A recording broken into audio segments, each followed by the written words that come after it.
உயிரோடை தமிழோடு இணைந்திருக்கிறீர்கள். ILC தமிழ் உயிரோடை தமிழில் அன்பர்களே, தொடர்ச்சியாக நாங்கள் யுக்ரைன் ரஷ்யா போர் தொடர்பான விடயங்களை பார்க்க வேண்டும்.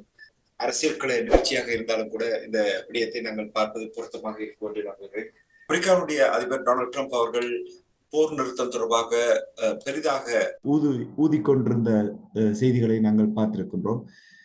கடந்த வாரம் நாங்கள் உலக நார்வல் நிகழ்ச்சியில் உரையாடும் பொழுது நீங்கள் கூறியிருந்தீர்கள், ஹங்கேரியில் பூட்டின் அவர்களுக்கும் டொனால்ட் ட்ரம்ப் அவர்களுக்கும் இடையிலான சந்திப்பு இடம்பெறும். அதில் கூட வால்டிமிர் ஜெலன்ஸ்கி அவர்களும் கூட இணைவதற்கான சாத்தியங்கள் இருக்கின்ற விடயங்கள் நாங்கள் பார்த்திருக்கின்றோம்.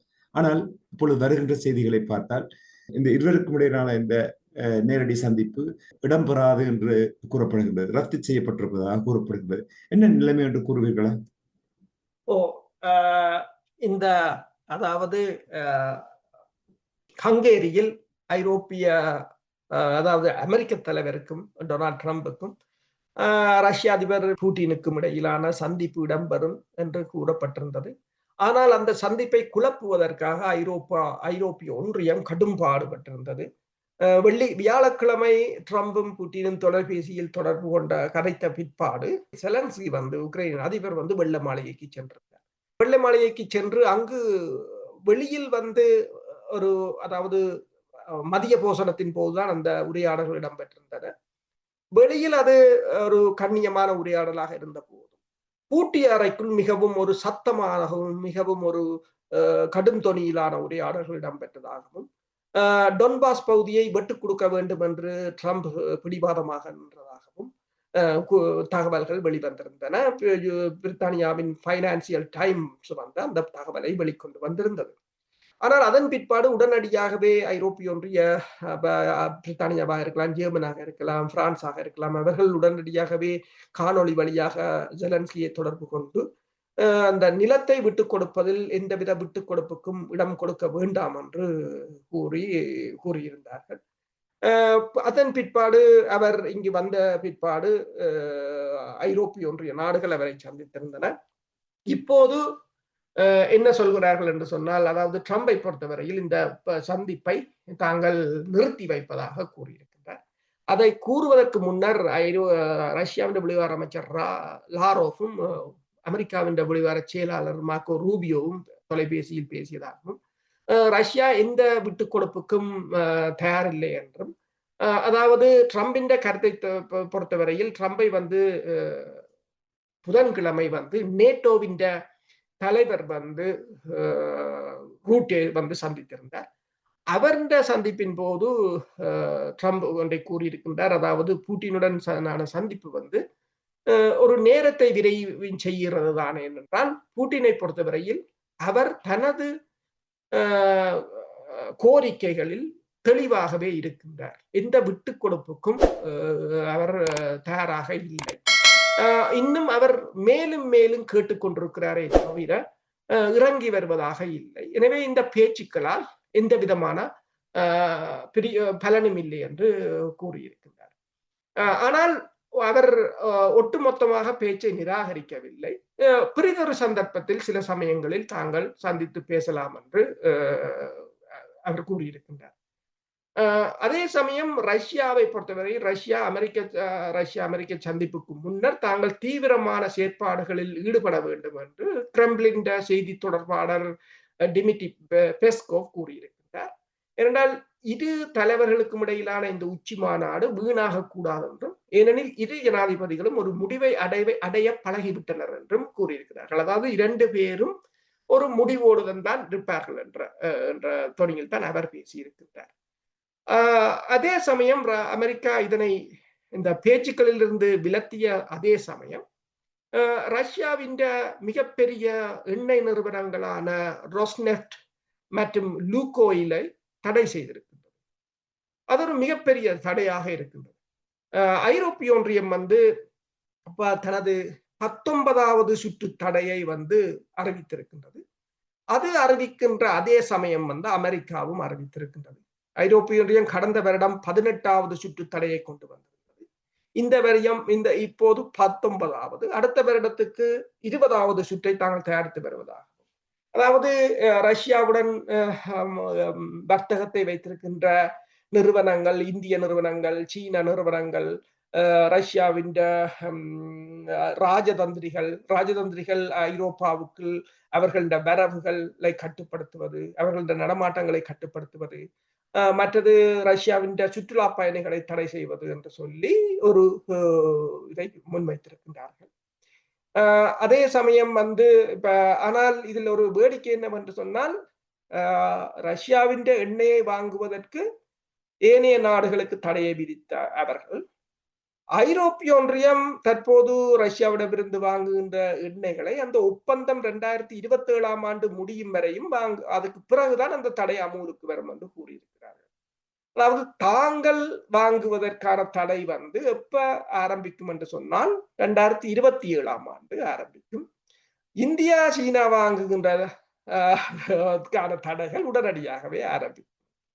ஆனால் இன்னொன்றை ட்ரம்ப் கூறியிருக்கின்றார், இந்த டொமஹாக் ஏவுகணை, அந்த ஏவுகணையை தாங்கள் கொடுக்க போவதில்லை என்று சொல்லியும், ஏனென்று சொன்னால் அந்த ஏவுகணையை அவர்கள் பழகி அதனை இயக்குவதற்கு கிட்டத்தட்ட 6 மாத காலம் எடுக்கும். அமெரிக்காவின் படையினர் இல்லாமல் அதனை இயக்க முடியாது. ஆனால் அமெரிக்காவின் படையினர் அதில் ஈடுபடுவதற்கு தனக்கு விருப்பம் இல்லை என்றும் கூறியிருக்கின்றார். ஆனால் அது மட்டும் அவர் கூறவில்லை, இன்னொரு காட்டிக் கொடுப்பையும் செய்திருக்கின்றார். இப்போது உக்ரைன் பயன்படுத்துகின்ற ஏவுகணைகள் அனைத்தும் ஐரோப்பிய ஒன்றியத்தின் ஏவுகணைகள். அது அமெரிக்க ஆயுதங்களாக இருந்தாலும் அதனை ஐரோப்பிய ஒன்றியம் தான் வாங்கி கொடுத்தது. அதற்கும் அமெரிக்காவுக்கும் எந்த தொடர்பும் இல்லை. ஐரோப்பிய ஒன்றியத்தின் இந்த ஆயுத விநியோகத்தை கட்டுப்படுத்தும் தலையீடுகளை தன்னால் மேற்கொள்ள முடியாது என்றும் கூறியிருக்கு. இந்த போர் தொடர்பாக இவர்களுக்கு இடையிலான சந்திப்பு தொடர்பாக நீங்கள் கூறும் பொழுது ஐரோப்பிய ஒன்றியம் தொடர்பாக நீங்கள் இங்கே நிறைய குற்றச்சாட்டை முன்வைத்திருக்கிறீர்கள். இந்த ஐரோப்பிய ஒன்றிய நாடுகள் தானே பொருளாதார நெருக்கடியினால் இந்த போரை முடிவுக்கு கொண்டு வர வேண்டும் என்று விரும்புகிறார்கள் என்று சொன்னால், அப்படி என்றால் இந்த போரை இவர்களுக்கு முடிவு கொண்டு வருவதற்கு எந்த ஒரு அவசரமும் இல்லை என்று நீங்கள் கருதுகிறீர்களா? இல்ல, அவர்களுக்கு அவசரம் இருக்கின்றது. ஏனென்றால் இப்ப உங்களுக்கு தெரியும், வாக்ஸ்வேகன் நிறுவனம் தனது உற்பத்தியை நிறுத்தி இருக்கின்றது. இந்த ஜெர்மன் வரலாற்றில அந்த நிறுவனம் ஒருபோதும் உற்பத்தியை நிறுத்தியதில்லை. என்னென்று சொன்னால் நிதி இல்லை, புது டிசைன்களை வடிவமைப்பதற்கு நிதி இல்லை. இப்போது அந்த நிறுவனம் இயங்க வேண்டும் என்று சொன்னால் அவசரமாக 11 பில்லியன் அதற்கு உடனடியாக தேவைப்படுகின்றது. அது மட்டுமல்லாது நெதர்லாந்தில் இருக்கின்ற செமிகண்டக்டர்களுடைய சிப்ஸ் செய்கின்ற சீனாவின் நிறுவனத்தை நெதர்லாந்து அரசுடைமையாக்கி இருக்கின்றது. அரசு உடைமையாக்கினால் உண்மையில் இதுதான் அந்த பிரச்சனை. என்று சொன்னால் மேற்குலக நாடுகள் இந்த ஆசிய நாடுகளை தங்கள் நாடுகளில் முதலீடுகளை செய்ய வைத்துவிட்டு தங்களுக்கு தேவை என்றவுடன் தங்கள் பாதுகாப்புக்கு பிரச்சனை என்று கையகப்படுத்திவிடும். அப்ப அவ்வாறு கையகப்படுத்தினவுடன் சீனா என்ன செய்தது என்று சொன்னால் உடனடியாகவே ஏனென்றால் அந்த நிறுவனத்தில் இருக்கின்ற பணியாளர்களுக்கு சீனா தான் நிதியை வழங்கி கொண்டிருக்கிறது. சீனா சொல்லிவிட்டது என்னென்று சொன்னால் எந்த ஓர்டரையும் எடுக்க வேண்டாம், யாருக்கும் விற்க வேண்டாம் என்றும், இல்லை என்று சொன்னால் அவர்களுக்கான கொடுப்பனவுகள் நிறுத்தப்படும் என்றும் கூறி. இப்ப அந்த செமிகண்டக்டர் சிப்ஸ் வாக்ஸ்வேகன் நிறுவனத்துக்கும் தேவையானது. வாக்ஸ்வேகன் நிறுவனமும் அதனை பெற முடியாத ஒரு சிக்கலான நிலை. இது ஒரு உதாரணம். இப்படி ஏராளமான பிரச்சனைகள் இருக்கின்றன. அப்ப நீங்கள் கேட்ட கேள்வி சரியான கேள்வி. அதாவது பொருளாதார நெருக்கடியில் சிக்கி இருக்கிறீர்கள், எதுவும் செய்ய முடியாத ஒரு நிலை இருந்தாலும் போரை தொடர்வதற்கான காரணம் என்னவென்று சொன்னால், போர் இப்படியே நின்றது என்று சொன்னால் பொருளாதாரத்துக்கு எங்கு போவது என்று தெரியாத ஒரு நிலைமையாகத்தான் இருக்கின்றது. என்றால் பொருளாதாரம் முற்று முழுதாக இது திருப்பி அதை சீர் செய்ய முடியாத ஒரு நிலைக்கு போய்கொண்டிருக்கிறார்கள்.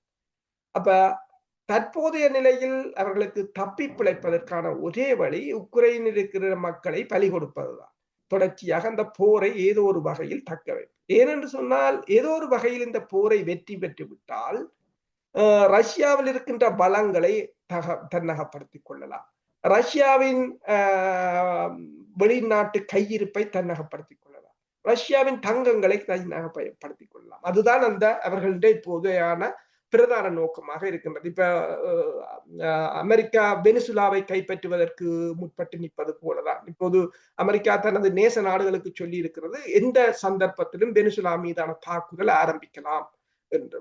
அதே நேரம் வெனிசுலா கிட்டத்தட்ட வெனிசுலாவின் அதிபர் கூறியிருக்கின்றார், நிக்கோலஸ் கூறியிருக்கின்றார், கிட்டத்தட்ட 5000க்கும் மேற்பட்ட விமான எதிர்ப்பு ஏவுகணைகள் இருக்கின்றன, அவை அனைத்தும் இப்போது நகர்த்தப்பட்டிருக்கின்றன என்று கடற்கரை பகுதிகளில் எல்லாம் விமான எதிர்ப்பு ஏவுகணைகளை கொண்டு வந்து நிறுத்தி இருக்கிறார்கள். அமெரிக்காவின் கடன், அதாவது தேசிய கடன் 38 டிரில்லியனாக உயர்ந்திருக்கின்றது இந்த செவ்வாய்க்கிழமையுடன் என்று அமெரிக்காவின் கருவூல திணைக்களம் அறிக்கையில் தெரிவித்திருக்கின்றது. அதாவது அந்த ஆகஸ்ட் மாத நடுப்பகுதியில் 37 டிரில்லியனாக இருந்தது, 2 மாதத்துக்கு இடையில 31 டிரில்லியனாக உயர்ந்திருக்கின்றது. அதாவது நீங்கள் பார்த்தீங்கன்னு சொன்னால் 2024ஆம் ஆண்டு கடந்த ஆண்டு நவம்பரில் 36 டிரில்லியனாக இருந்தது, ஜூலை மாதத்தில் 35 டிரில்லியனாக இருந்தது. இப்ப இவ்வளவு வேகமாக நடந்து அதிகரித்து வாரது ஒரு மிகப்பெரிய ஒரு ஆபத்தான நிலைக்கு அமெரிக்காவை கொண்டு சென்றிருக்கிறது. இப்ப நீங்கள் பார்க்கலாம், அமெரிக்கா மூடப்பட்டிருக்கின்றது, கிட்டத்தட்ட 22 நாட்கள் ஆகிவிட்டது. அமெரிக்காண்ட வரலாற்றில் மிக நீண்ட 2வது மூடல் இதென்று கூறுகிறார்கள். இப்ப அமெரிக்காண்ட கடன் மதிப்பீட்டையும் இந்த மூடில்ஸ் என்ற நிறுவனம் AAA இருந்து AA1 குறைத்திருக்கின்றது. அதாவது அமெரிக்காவின் நிதி சந்தை அது இந்த ஜிடிபியோட ஒப்பிடும் போது 200% அடையுமாக இருந்தால் அமெரிக்காவின் பொருளாதாரம் முற்றுமுழுதாக தவிடுபடியாகலாம் என்று கூறப்பட்டிருக்கின்றது. இப்ப ட்ரம்ப் வந்த பிற்பாடு கூட உங்களுக்கு தெரியும், கிட்டத்தட்ட 36 டிரில்லியனிலிருந்து 38 டிரில்லியனாக 2 டிரில்லியனை இந்த பொருளாதாரம் உயர்ந்திருக்கின்றது. அப்ப அமெரிக்க அதிபர் டொனால்ட் ட்ரம்பின் இந்த அவர் கூறுவது போல one and only beautiful budget bill என்று சொல்லுவார். அதாவது அழகான வரவு செலவு திட்டத்தில் சேர்க்கப்பட்டிருக்கின்ற கடுமையான வரிகள் அமெரிக்காவின் இந்த கடன் சுமையை அது இந்த ஜிடிபியின் 200 மடங்காக 2047ஆம் ஆண்டு அதிகரிக்கலாம் என்று கூட கூறப்படுகின்றது. இப்ப இந்த பொருளாதார நெருக்கடிகள், அந்த பொருளாதார நெருக்கடிகளை சமாளிப்பதற்கு ஏதாவது ஒரு நாடு, இப்ப கிரீன்லாந்தையோ அல்லது கனடாவையோ அல்லது வெனிசுலாவையோ அல்லது ரஷ்யாவையோ கையகப்படுத்த வேண்டிய ஒரு நிலை இருக்கின்றது. இவை அனைத்தும் கைகூடாத சந்தர்ப்பத்தில் போரை தொடர வேண்டிய ஒரு நிலைக்கு இருக்கிறார். இந்த அதிருப்தியான நிலையில் டொனால்ட் ட்ரம்ப் அவர்கள், உங்களுக்கு தெரியும், முன்னதாக ரஷ்யா மீது மிகவும் அழுத்தம் பிரயோகிக்கப்படும், தான் கடுமையான தடைகளை கொண்டு வருகிறார் என்று எச்சரித்தார். அதனுடைய நிலைமை எவ்வாறு இருக்கின்றது? இப்ப டொனால்ட் ட்ரம்ப் அவர்கள் நினைப்பது போல் அந்த பாதையில் பயணிக்க முடியாத ஒரு விரக்தி நிலையை அவதானிக்கக்கூடிய இருக்கின்றது. எவ்வாறு நீங்கள் பார்க்கிறீர்கள்? உண்மைதான். அதே போலதான் அவர்கள் தடையை விதித்திருக்கிறார்கள். கிட்டத்தட்ட ரஷ்யாவிட்ட மிகப்பெரிய 2 எரிபொருள் நிறுவனங்கள் மீது தடையை விதித்திருக்கிறார்கள். தடையை விதித்ததும் உடனடியாகவே ராய்ட்டர் செய்தி நிறுவனம் ஒன்றை போட்டிருக்கின்றது, சீனா ரஷ்யாவில் இருந்து எரிபொருட்களை வாங்காது என்று கூறியிருக்கிறது. ஆனால் சீனா உடனடியாகவே சொல்லி இருக்கின்றது தங்கள் நடவடிக்கையில் எந்த மாற்றமும் இல்லை என்று கூறியிருக்கின்றது. ஆனால் இந்தியா இப்போது ஏதோ ஒரு வகையில் அமெரிக்காவை அனுசரித்து போகக்கூடிய ஒரு நிலை ஏற்பட்டிருப்பதாக கூறப்படுகின்றது. இந்தியா அமெரிக்காவுடனான சோயா மீட் இறக்குமதியாக இருக்கலாம், விவசாய பொருட்களுக்கான தளர்வாக இருக்கலாம், எரிபொருட்களை ரஷ்யாவிலிருந்து வாங்காமல் விடுவதாக இருக்கலாம். இந்த நிபந்தனைகளுக்கு ஒத்து போவதாக இறுதியாக வந்த தகவல்கள் தெரிவித்திருக்கின்றன. ஆனால் இது இந்தியாவின் ஏறத்தாழ 35% எண்ணெய் இறக்குமதி பாதிக்கப்படுமாக இருந்தால் அது மிகப்பெரிய ஒரு பொருளாதார நெருக்கடிக்கு உள்ளாகலாம். அது அவர்களின் நிலைமை பொறுத்தது. நீங்கள் சொன்னது போல ட்ரம்ப் அவர் உடனடியாகவே தடைகளை கொண்டு வந்திருக்கின்றார். அந்த தடைகளை ஐரோப்பிய ஒன்றியம் வரவேற்றிருக்கின்றது. பிரித்தானியாவின் கியர் ஸ்டார்மர் கூட அதை வரவேற்றிருக்கின்றார். என்னென்று சொன்னால் ஐரோப்பிய ஒன்றியம் 19வது சுற்று தடையை கொண்டு வந்திருக்கின்ற அதே சமயம் ட்ரம்ப் இந்த தடையை கொண்டு வந்ததும் தங்களுக்கு ஒரு உற்சாகம் என்று. ஆனால் பிரச்சனை என்னவென்று சொன்னால், ட்ரம்ப் அந்த தடையை கொண்டு வந்து விட்டு அவர் ஒன்றை கூறியிருக்கின்றார், இந்த தடை எதுவும் மாற்றங்களை ஏற்படுத்துமோ இல்லையோ என்று தனக்கு சொல்ல தெரியாது. ஏனென்று சொன்னால் முன்னைய தடைகள் கூட பெரிய அளவில் அங்கு மாற்றத்தை ஏற்படுத்தவில்லை. ரஷ்யா கூறியிருக்கின்றது இந்த தடைகள் அது தங்களுக்கு ஒரு பாடமாக இருக்குமே தவிர இந்த தடைகளால் தாங்கள் இந்த நிலம், அதாவது போர்க்கள சூழல் மாறப்போவதில்லை என்று கூறியிருக்கின்றார். அதே நேரம் ட்ரம்ப் இன்னொன்றை கூறியிருக்கின்றார், டொமஹாக் ஏவுகணைகளை கொடுக்க போவதில்லை என்று. ஒரு மிக்ஸ்டான ட்ரம்ப், அதாவது ஒரு அழுத்தத்தை போட்டுக்கொண்டு இதை அவர் அடுத்த நாளே நாளைக்கு அதை இல்லை என்று சொன்னாலும் ஆச்சரியப்படுவதற்கு.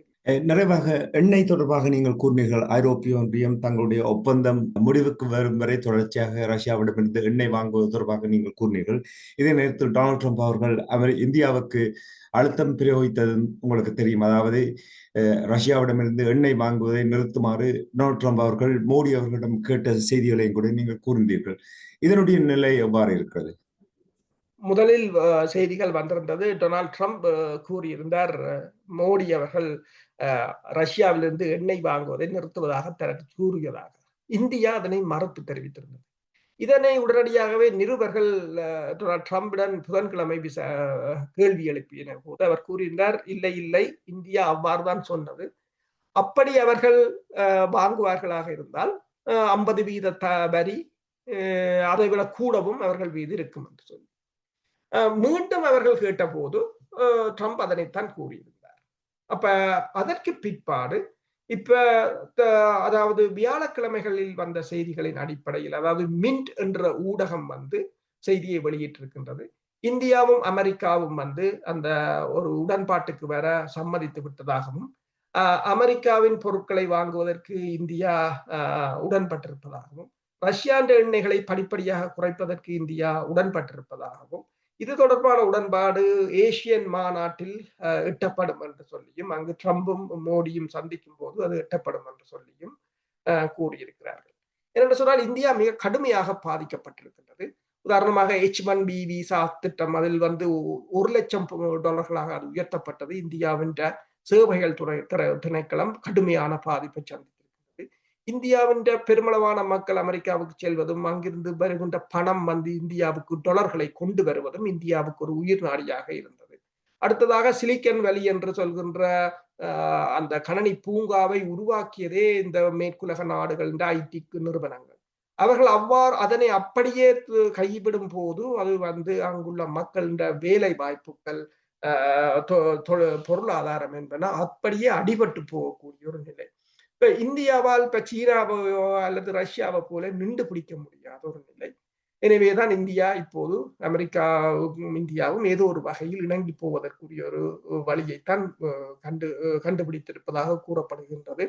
ஆனால் ஒரே ஒரு பிரச்சனை என்னவென்று சொன்னால், இந்தியாவின் எண்ணெய் நிறுவனங்கள் ரஷ்யாவில் இருந்து வருகின்ற எண்ணெய்களை சுத்திகரிப்பதற்குரிய தொழில்நுட்பத்தை தான் கொண்டவை. அப்ப அமெரிக்காவிலிருந்து வருகின்ற எரிபொருட்களை எவ்வாறு சுத்திகரிக்க போகிறார்கள், அல்லது அமெரிக்காவிடமிருந்து சுத்திகரிக்கப்பட்ட எண்ணெயை விலை உயர்வாக வாங்க போகிறார்களா என்றால் தெரியாது. ஏனென்றால் இப்போது இந்தியாவை பொறுத்தவரையில் ரஷ்யாவில் இருந்து வருகின்ற எண்ணெய்களை வாங்கி அவர்கள் ஐரோப்பிய ஒன்றியத்துக்கு தான் விற்கிறார்கள் அதிக விலைக்கு. இனி அந்த வியாபாரம் நிறுத்தப்பட்டுவிடும். கடந்த 3 வருடங்களாக இந்தியா இந்த உக்ரைன் ரஷ்ய போரில் அதிக நன்மை அடைந்தது இந்தியாவாகத்தான். ஆனால் அந்த நன்மைகள் அனைத்தும் ஒரே இரவில் இப்போது காணாமல் போயிருக்கின்றது. எனவேதான் இப்போ இந்தியா ஏதோ ஒரு வழியில் ஏதாவது ஒரு உடன்பாட்டை எட்டுவதற்கு முற்பட்டு நிற்பதாக கருதப்படுகிறது. நன்றி அரசர்களே. இன்றைய நிகழ்ச்சியில் இணைந்து பூகோள அரசியல் நிலைமைகள், ரஷ்யா யுக்ரைன் இந்த போர், புட்டின் மற்றும் டொனால்ட் ட்ரம்ப் அவர்களுக்கு இடையிலான சந்திப்பு இப்போ தற்காலிகமாக ரத்து செய்யப்பட்டிருப்பது தொடர்பான விடயங்களை உயிரோடு தமிழர்களோடு பயந்து கொண்டதற்காக அன்றொரு சார்பாக நன்றி குறிப்பிடும். மீண்டும் என்பது நிகழ்ச்சி இடம்பெற்றோம். அதற்கு நன்றி, வணக்கம். நன்றி, வணக்கம். எமது பார்வையாளர்களுக்கு வணக்கம். மக்களின் குரலாய் ஓங்கி ஒலிக்கும் இலக்கு மின்னிதழ் மற்றும் உயிரோடை தமிழ் வானொலி ஆகிய இவ்விரு ஊடகங்களும் உங்களைப் போன்ற எமது நேயர்கள் நண்பர்களின் ஆதரவிலேயே இயங்கி வருகின்றன. மிக குறைந்த வளங்களுடன் பல இடர்கள் மற்றும் தடைகளை தாண்டி பயணிக்கும் எமது ஊடகங்களின் பணிகள் மேலும் வளர உங்களால் முடிந்த நிதியுதவியை வழங்கி இன்னும் காத்திரமான செயற்பாடுகளை முன்னெடுக்க உதவுமாறு மிகவும் பணிவன்புடன் வேண்டி நிற்கின்றோம். உங்கள் பங்களிப்பு உங்களின் உரிமை குரலாய் ஓங்கி ஒலிக்கும். நன்றி.